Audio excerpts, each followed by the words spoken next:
श्री कृष्ण की क्रीड़ा स्थली, यह वो पवित्र भूमि है जहाँ बाल कृष्ण अपने सखाओं के साथ खेलते थे और लौटते थे, जिससे इसका नाम रमण रेती पड़ा।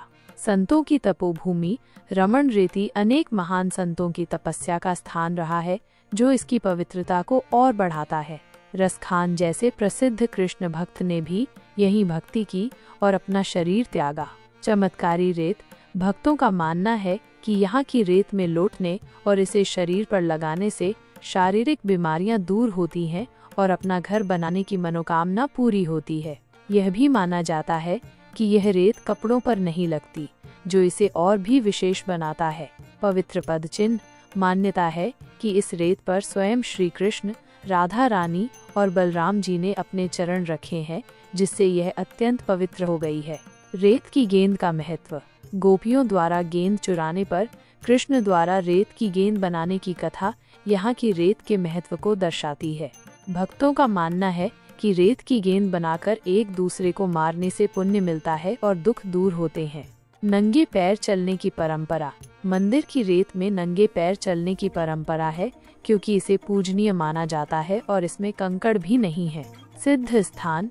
संत आत्मानंद गिरी को भगवान श्री कृष्ण के साक्षात दर्शन होने के कारण यह स्थान एक सिद्ध स्थान के रूप में भी जाना जाता है। हिरण पार्क और हाथियों की उपस्थिति।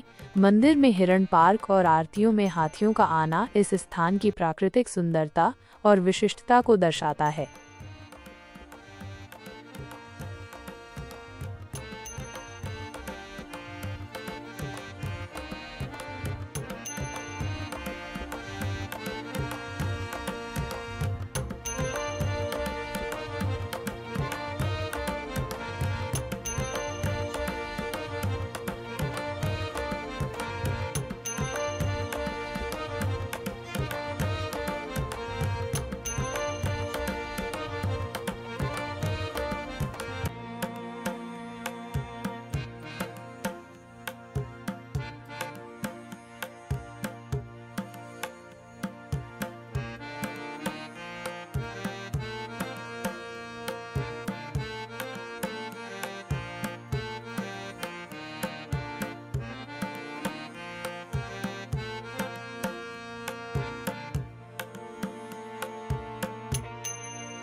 माना जाता है कि ये वो पवित्र स्थान है जहां भगवान कृष्ण ने अपने बचपन में अपने भाई बलराम और अपने ग्वाल बाल सखाओं के साथ खेला करते थे। रमन का अर्थ है दिव्य लीलाएं और रेती का अर्थ है बालू, इसलिए रमन रेती को भगवान कृष्ण की बाल लीलाओं की पवित्र बालू के रूप में जाना जाता है।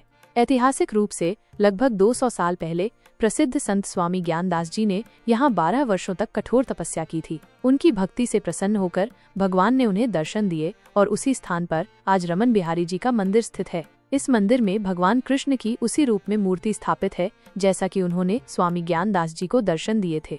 भक्त मानते हैं कि भगवान कृष्ण के चरणों के चिन्ह आज भी यहाँ की रेत में मौजूद हैं, इसलिए इस स्थान का बहुत महत्व है। वे इस रेत पर लौटते हैं और इसे अपने माथे पर लगाते हैं। यह भी माना जाता है कि भगवान कृष्ण ने इसी स्थान पर कई राक्षसों का वध किया था। आज रमन रेती एक शांत और रमणीय स्थान है जिसमें एक हिरण अभयारण्य और कुछ सुंदर मंदिर हैं। ये संतों, तपस्वियों और तीर्थयात्रियों के लिए विश्राम करने और शांति का अनुभव करने के लिए एक आदर्श स्थान है।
प्राचीन काल में यमुना नदी के किनारे एक शांत और सुरम्य गांव बसा हुआ था।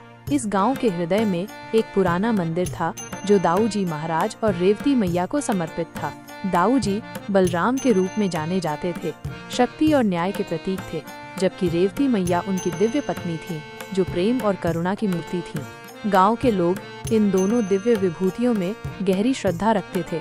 हर वर्ष एक भव्य मेला आयोजित होता था, जिसमें दूर दूर से भक्त आकर दाऊजी और रेवती मैया का आशीर्वाद प्राप्त करते थे। लेकिन इस मंदिर और इन दोनों देवों से जुड़ा एक रहस्य सदियों से चला आ रहा था। कहा जाता था कि मंदिर के गर्भगृह में एक प्राचीन शिलालेख छुपा हुआ था, जिसमें दाऊजी और रेवती मैया के पृथ्वी पर अवतरित होने का रहस्य और उनकी दिव्य शक्तियों का स्रोत वर्णित था। कई विद्वानों और इतिहासकारों ने इस शिलालेख को खोजने का प्रयास किया, लेकिन किसी को भी सफलता नहीं मिली। गांव के बुजुर्ग बताते थे कि शिलालेख की रक्षा स्वयं देवी देवता करते हैं और वो केवल उसी व्यक्ति को दिखाई देगा जो सच्चा भक्त हो और जिसके हृदय में कोई छल कपट न हो। एक बार गांव में एक युवा जिज्ञासु लड़का आया जिसका नाम माधव था। माधव ने दाऊजी और रेवती मैया की महिमा के बारे में बहुत सुना था और वह उस रहस्यमय शिलालेख को खोजने के लिए उत्सुक था। वो मंदिर में घंटों प्रार्थना करता, ध्यान लगाता और सेवा करता। उसके मन में कोई लालच या प्रसिद्धि पाने की इच्छा नहीं थी, वो केवल सत्य को जानना चाहता था। कई दिन और रातें बीत गईं। माधव ने मंदिर के हर कोने को छान मारा, लेकिन उसे शिलालेख का कोई निशान नहीं मिला। धीरे धीरे गांव के लोग भी उसकी लगन और निष्ठा को देखकर प्रभावित होने लगे थे। एक पूर्णिमा की रात जब माधव मंदिर के प्रांगण में अकेला बैठा ध्यान कर रहा था, तो अचानक एक तेज रोशनी फैली। मंदिर का गर्भगृह चमक उठा और माधव ने देखा कि दीवार का एक हिस्सा धीरे धीरे खुल रहा है। उस खुले हुए स्थान पर एक प्राचीन पत्थर का शिलालेख चमक रहा था। माधव आश्चर्यचकित और भाव विभोर हो गया। उसने शिलालेख के पास जाकर उसे ध्यान से पढ़ा। शिलालेख में संस्कृत के प्राचीन अक्षरों में दाऊजी और रेवती मैया के दिव्य स्वरूप, पृथ्वी पर उनके आगमन का उद्देश्य और उनकी अनंत शक्तियों के बारे में लिखा था। यह भी वर्णित था कि वे युगों युगों तक अपने भक्तों की रक्षा करते रहेंगे और आवश्यकता पड़ने पर किसी भी रूप में प्रकट हो सकते हैं। शिलालेख में यह भी रहस्य उद्घाटन किया गया था कि मंदिर के नीचे एक गुप्त कुंड है जिसमें दिव्य अमृत भरा हुआ है। इस कुंड का जल स्पर्श करने मात्र से असाध्य रोग भी ठीक हो जाते हैं और मन को शांति मिलती है। लेकिन यह कुंड केवल सच्चे भक्तों को ही दिखाई देता है। माधव ने शिलालेख की जानकारी गांव के लोगों को दी। सभी आश्चर्यचकित थे और उनकी श्रद्धा दाऊजी और रेवती मैया के प्रति और भी बढ़ गई। उस रात कुछ शुद्ध हृदय वाले भक्तों को मंदिर के नीचे वो गुप्त कुंड भी दिखाई दिया। उस दिन से गांव और भी पवित्र हो गया। लोग दूर दूर से उस दिव्य कुंड के जल का लाभ लेने आने लगे। माधव ने कभी भी इस रहस्य को सार्वजनिक करने का प्रयास नहीं किया। वह जानता था कि यह रहस्य केवल उन लोगों के लिए प्रकट हुआ था जिनके हृदय में सच्ची भक्ति और श्रद्धा थी। दाऊजी महाराज और रेवती मैया का रहस्य आज भी उस गांव में जीवित है, जो पीढ़ी दर पीढ़ी भक्तों को उनकी दिव्य उपस्थिति का अनुभव कराता रहता है। ये कहानी हमें सिखाती है कि सच्ची श्रद्धा और निष्ठा से हर रहस्य खोला जा सकता है और दिव्य कृपा हमेशा उन लोगों पर बरसती है जिनके मन पवित्र होते हैं। ये जो आप सभी खड़े हैं, ये बंदी माता हैं। ये भगवान श्री कृष्ण की कुलदेवी हैं। भगवान श्री कृष्ण का मुंडन यही हुआ था। जिस समय भगवान श्री कृष्ण के माता पिता वसुदेव देवकी जेल के अंदर थे, उस समय इन्हीं योग माया ने जाकर के वसुदेव और देवकी के बंधनों से मुक्त किया, उन्हें ताले तोड़े और पहरेदारों को सुला दिया। वसुदेव जी को आदेश दिया कि तुम जाइए कृष्ण को लेकर के गोकुल में जाकर वहां नंद बाबा के घर जाइए, नंदगांव पहुंचो। तुम वहां जाएंगे, मैं यशोदा माँ के गर्भ से कन्या का जन्म लूंगी।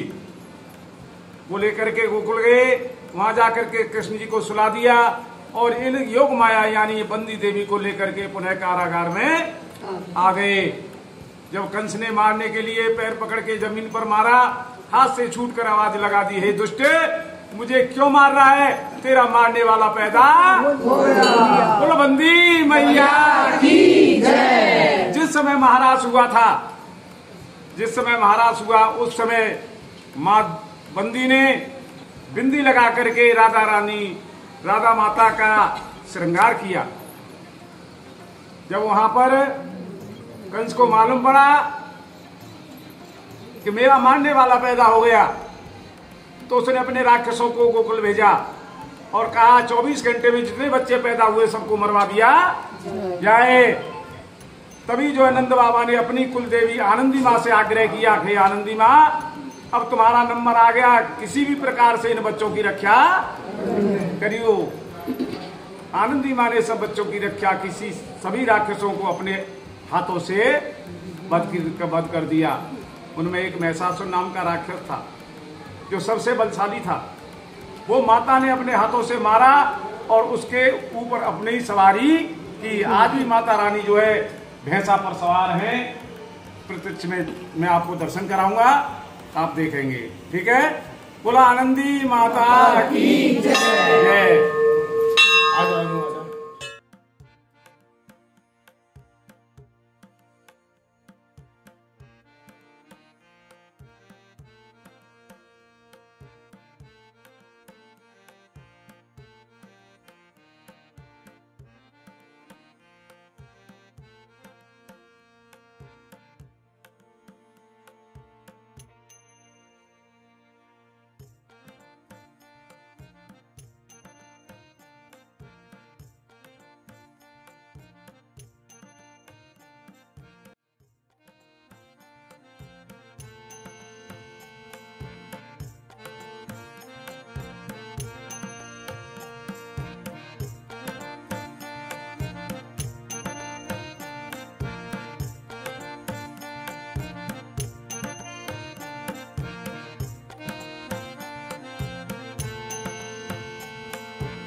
मथुरा के गोकुल नामक शांत गांव में यमुना नदी के किनारे सदियों से चली आ रही है।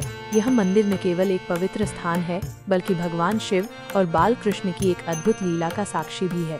कथा बहुत पुरानी है, उस समय की जब भगवान कृष्ण ने एक छोटे बालक के रूप में गोकुल की गलियों में अपनी बाल लीलाएं रचाई थीं। एक दिन बाल कृष्ण ने मिट्टी खा ली।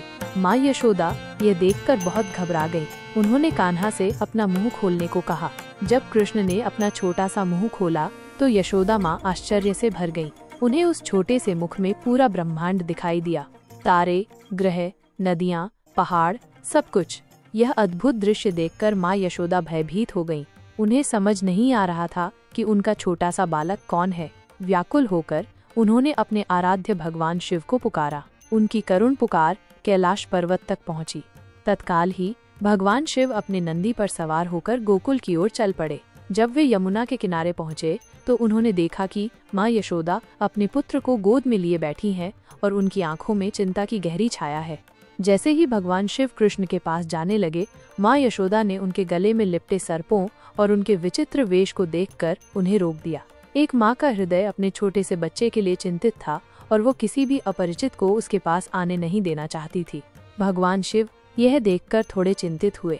वे बाल कृष्ण के दर्शन करने आए थे, लेकिन माँ यशोदा की चिंता के कारण वे ऐसा नहीं कर पा रहे थे। उन्होंने उसी स्थान पर बैठकर भगवान विष्णु का ध्यान करना शुरू कर दिया। उनकी सच्ची भक्ति और व्याकुलता देखकर भगवान कृष्ण स्वयं बालक रूप में भगवान शिव के सामने प्रकट हुए। शिवजी ने उस दिव्य बालक के दर्शन किए और उनकी सारी चिंता दूर हो गई। उन्हें ज्ञात हुआ कि यह बालक कोई साधारण बालक नहीं, बल्कि स्वयं परम ब्रह्म है। माँ यशोदा भी ये देखकर शांत हुईं और उन्हें एहसास हुआ कि उनका पुत्र वास्तव में एक दिव्य शक्ति है। भगवान शिव ने माँ यशोदा से कहा कि वे इसी स्थान पर विराजमान रहेंगे और जो भी भक्त अपनी चिंताएं लेकर यहाँ आएगा, उनकी सभी चिंताएं दूर करेंगे। तभी से यमुना नदी के किनारे वो स्थान चिंताहरण महादेव के नाम से जाना जाता है। यहाँ एक अद्भुत शिवलिंग स्थापित है, जिस पर 1108 छोटे छोटे शिवलिंग उभरे हुए हैं। माना जाता है कि इस शिवलिंग के दर्शन करने और यहाँ प्रार्थना करने से भक्तों की सभी चिंताएं दूर हो जाती हैं। आज भी हजारों भक्त चिंताहरण महादेव मंदिर में अपनी श्रद्धा और विश्वास लेकर आते हैं। वे यमुना के पवित्र जल से शिवलिंग का अभिषेक करते हैं और अपनी परेशानियों को भगवान शिव के चरणों में समर्पित करते हैं। यह मंदिर उस अद्भुत लीला का स्मरण कराता है, जहाँ एक माँ की चिंता को दूर करने के लिए स्वयं भगवान प्रकट हुए थे, और यह विश्वास दिलाता है कि सच्ची भक्ति और प्रार्थना हमेशा सुनी जाती है। एक समय की बात है, यमुना नदी के किनारे गोकुल की पावन भूमि पर एक अद्भुत घटना घटी। बाल कृष्ण अपनी नटखट लीलाओं से सभी का मन मोह लेते थे। एक दिन खेलते खेलते उन्होंने मिट्टी खा ली। माँ यशोदा यह देखकर घबरा गईं और उन्होंने कान्हा का मुख खुलवाकर देखना चाहा कि उनके लाला ने क्या खाया है। जैसे ही माँ यशोदा ने बाल कृष्ण का मुख खोला तो वे आश्चर्य से स्तंभित रह गईं। उन्हें कान्हा के छोटे से मुख में पूरा ब्रह्मांड दिखाई दिया। तारे, ग्रह, नक्षत्र, दिशाएं, नदियाँ, पर्वत, सब कुछ उस छोटे से मुख में समाया हुआ था।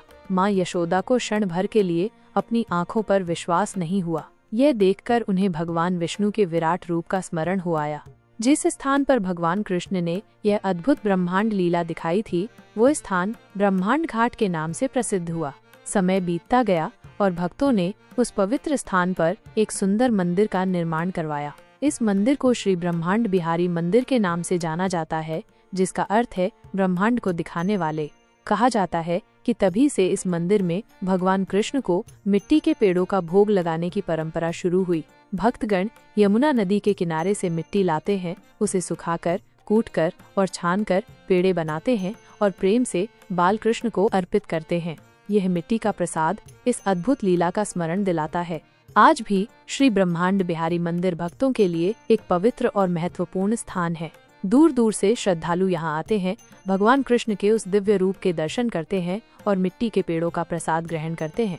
यह मंदिर उस बाल लीला का जीवंत प्रमाण है, जिसने माँ यशोदा को भगवान के अनंत स्वरूप का दर्शन कराया था और भक्तों के हृदय में कृष्ण प्रेम की अटूट भावना को जगाया था। ये मंदिर हमें याद दिलाता है कि भगवान अपनी लीलाओं से भक्तों को आश्चर्यचकित करते रहते हैं और उनके प्रेम का बंधन हमेशा अटूट रहता है।